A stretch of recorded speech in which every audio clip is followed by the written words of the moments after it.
Suma Teológica, parte segundo, sendo AE, cuestión 20. La desesperación.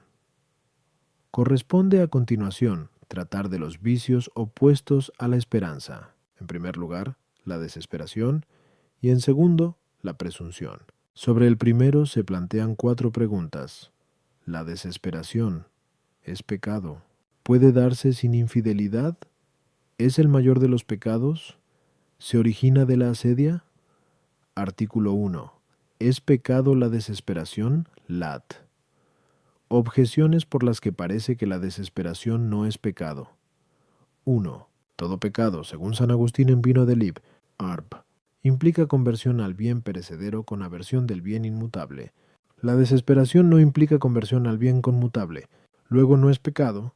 Tú, no parece pecado lo que procede de buena raíz, pues, como leemos en Mateo 7:18, no puede dar frutos malos un árbol bueno. Pues bien, la desesperación parece proceder de buena raíz, es decir, del temor de Dios o del horror de la enormidad de los propios pecados. En consecuencia, no es pecado.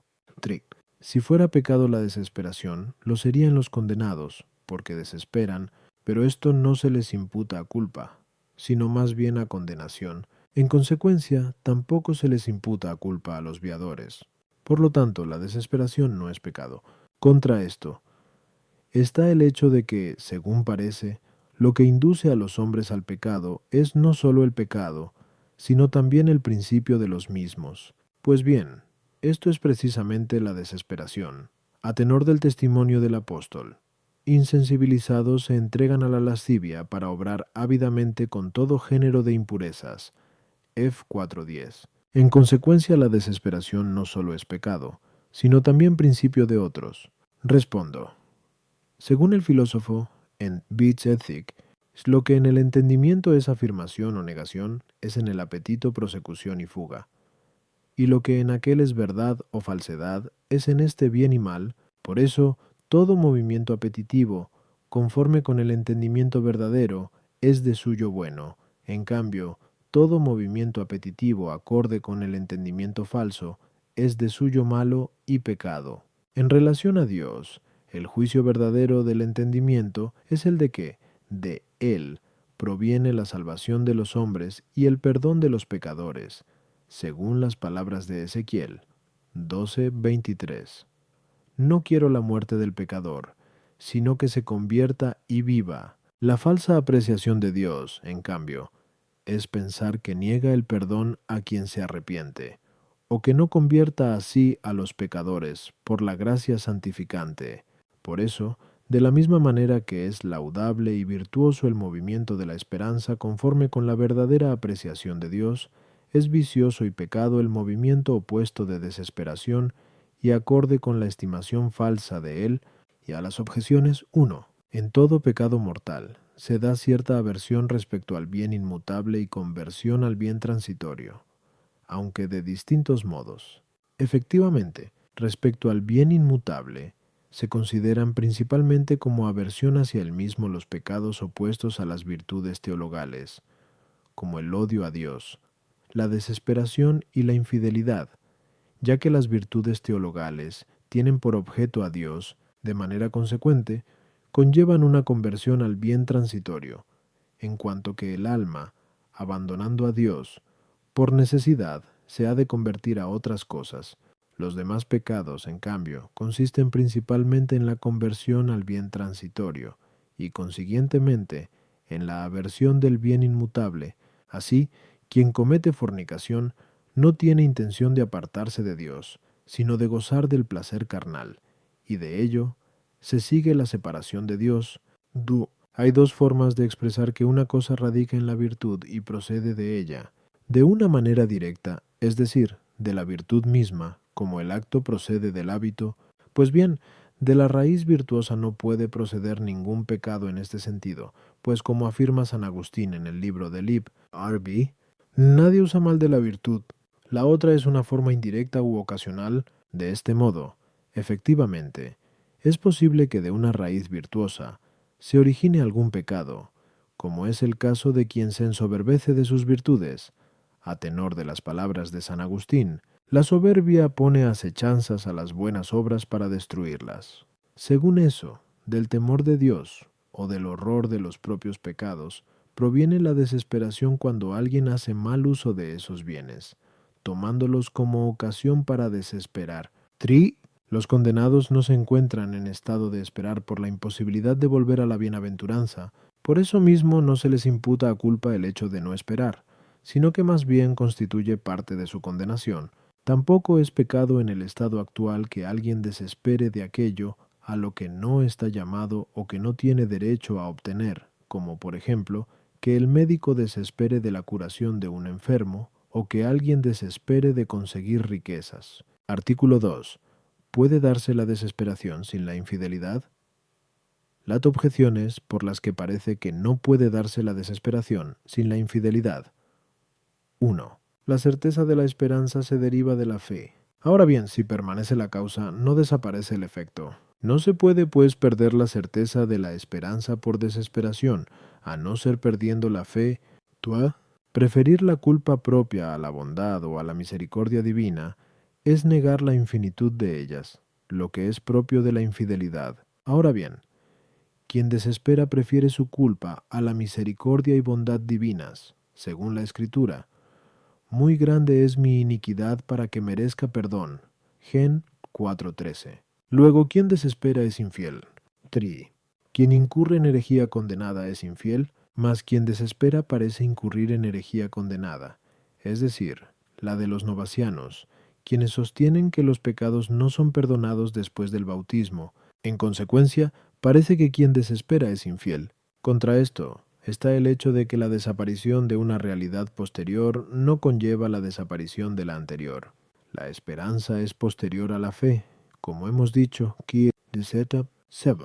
Luego, desaparecida la esperanza, puede permanecer la fe, por lo tanto quien desespera no es infiel. Respondo, la infidelidad pertenece al entendimiento, la desesperación, en cambio, a la parte apetitiva. Pero el entendimiento versa sobre las cosas universales y la parte apetitiva se mueve en el plano de lo particular, ya que es movimiento apetitivo del alma hacia las cosas concretas. Hay, sin embargo, quien tiene una valoración justa en el plano universal y no tiene rectificado el movimiento apetitivo, como consecuencia de una falsa estimación en el juicio sobre la realidad concreta individual. Es efectivamente necesario, como se enseña en Teresa de An, y un quinto pasar del juicio universal al deseo de la realidad individual a través de un juicio particular.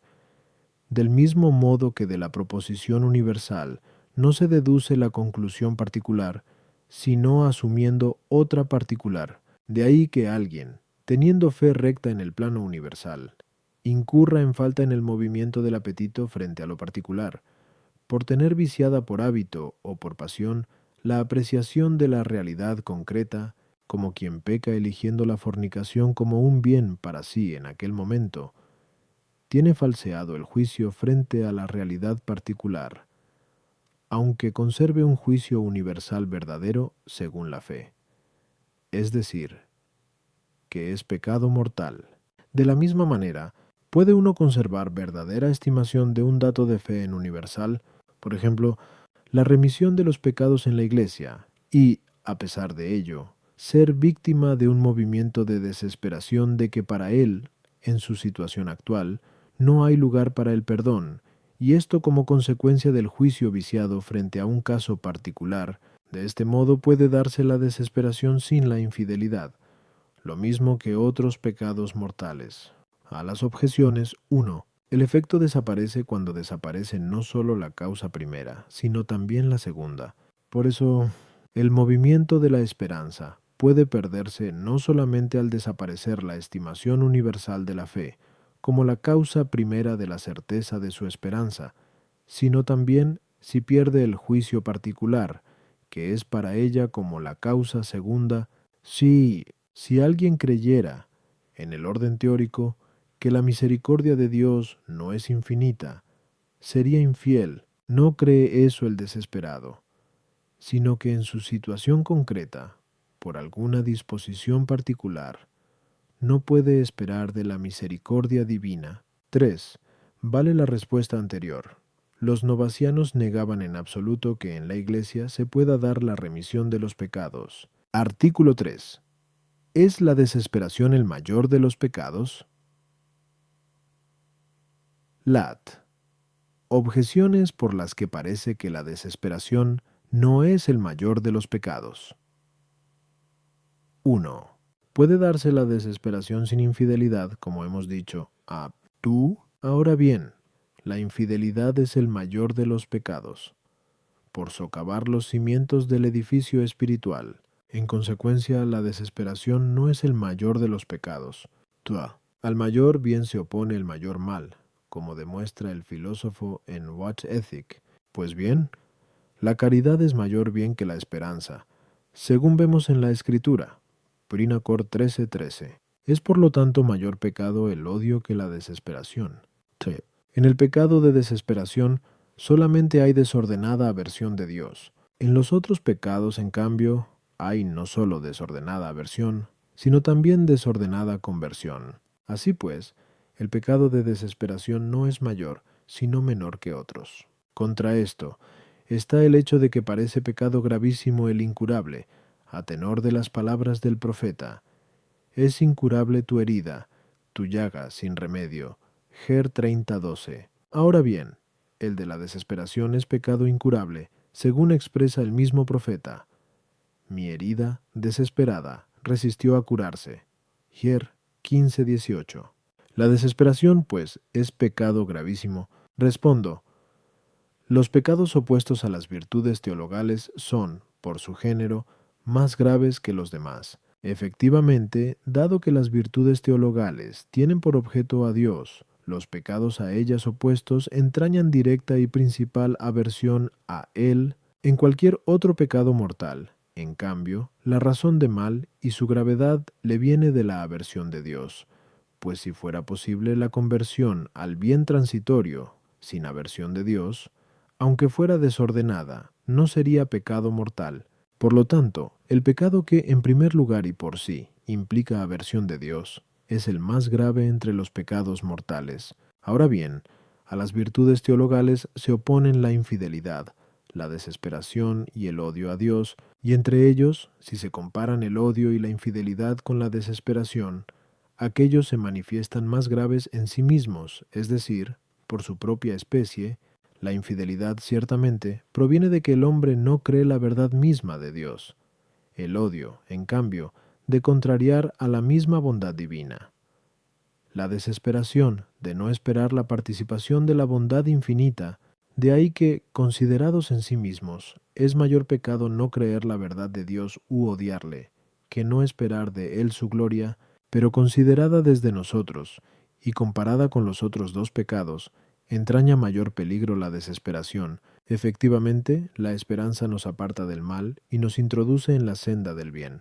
Por eso mismo, perdida la esperanza, los hombres se lanzan sin freno en el vicio y abandonan todas las buenas obras. Por eso, exponiendo la glosa las palabras sí, caído, desesperas en el día de la angustia, se amenguará tu fortaleza. Prov 24:10 escribe: no hay cosa más execrable que la desesperación. Quien la padece pierde la constancia no solo en los trabajos corrientes de esta vida, sino también, mucho peor, en el certamen de la fe. Y San Isidoro, por su parte en el libro de Sumabono, escribe: perpetrar pecado es muerte para el alma, mas desesperar es descender al infierno. A las objeciones. Con lo expuesto queda dada la respuesta a las objeciones. Artículo 4. ¿Nace de la asidia la desesperación? Lat. Objeciones, por las que parece que la desesperación no nace de la asedia. 1. Una misma cosa no procede de causas diversas. Según San Gregorio, en 2021 moral, la desesperación del siglo futuro procede de la lujuria, luego no procede de la asidia, su. La asedia se opone al gozo espiritual como la desesperación a la esperanza. Pues bien, el gozo espiritual proviene de la esperanza, según las palabras alegres con la esperanza. Rom 12:12. En consecuencia, la asedia procede de la desesperación, y no a la inversa. 3. Las causas de los contrarios son contrarias. La esperanza, a la cual se opone la desesperación, parece brotar de la consideración de los beneficios divinos, sobre todo de la encarnación, pues, como dice San Agustín en Trecene de Trin, nada fue tan necesario para levantar nuestra esperanza como mostrarnos cuánto nos amaba Dios. ¿Qué más claro a este propósito que esta señal de dignarse el Hijo de Dios ser semejante en nuestra naturaleza? Por lo tanto, la desesperación, más que de la asedia, nace de la negligencia de esta consideración. Contra esto, está el testimonio de San Gregorio en De Pombende y Unce Moral, que enumera la desesperación entre los vicios que proceden de la asedia. Respondo. Como hemos expuesto, Q Sarea 112Q 41. El objeto de la esperanza es el bien arduo asequible por uno mismo o por otro. Por lo mismo, hay dos maneras de quedar frustrada la esperanza de lograr la bienaventuranza, o por considerarla como bien arduo, o por no considerarla como asequible ni por uno mismo ni por otro. Pues bien, el que alguien pierda el sabor de los bienes espirituales o no le parezcan grandes, acontece principalmente porque tiene inficionado el afecto por el aprecio de los placeres corporales, entre los que sobresalen los venéreos. En efecto, la afición a estos placeres induce al hombre a sentir hastío hacia los bienes espirituales y ni siquiera los espera como bienes arduos. Desde esta perspectiva, la desesperación tiene como causa la lujuria. Por otra parte, el hombre llega a no considerar como posible de alcanzar por sí mismo o por otro el bien arduo cuando llega a gran abatimiento, ya que cuando éste establece su dominio en el afecto del hombre, le hace creer que nunca podrá aspirar a ningún bien, y como la asidia es un tipo de tristeza que abate al espíritu, engendra por lo mismo la desesperación, dado que lo específico de la esperanza radica en que su objeto sea algo posible. Lo bueno y lo arduo pertenecen también a otras pasiones. Por eso, la desesperación nace sobre todo de la asedia, si bien puede nacer igualmente de la lujuria, como hemos dicho. A las objeciones 1. La respuesta a esta objeción queda dada en lo que se acaba de exponer. Du, según el filósofo Engunderet, dado que la esperanza causa placer. Quienes están rodeados de placeres se abren más a la esperanza, de la misma manera que quienes viven en tristeza caen con mayor facilidad en la desesperación, a tenor de las palabras del apóstol: no se ha consumido por mayor tristeza quien está de esta suerte. 2 Cor 2,7. Ahora bien, el objeto de la esperanza es el bien al cual tiende naturalmente el apetito, mas no huye necesariamente de él, sino sólo cuando sobreviene algún impedimento extraño. Por eso, de la esperanza nace directamente el gozo. La desesperación, en cambio, de la tristeza. Tía. La negligencia en considerar los beneficios divinos tiene también su origen en la asedia. En realidad, el hombre afectado por una pasión piensa sobre todo en las cosas relacionadas con esa pasión. Por eso, el hombre entristecido no piensa fácilmente en cosas grandes y agradables, sino solo en cosas tristes, a no ser que con mucho esfuerzo se aleje de lo que es triste.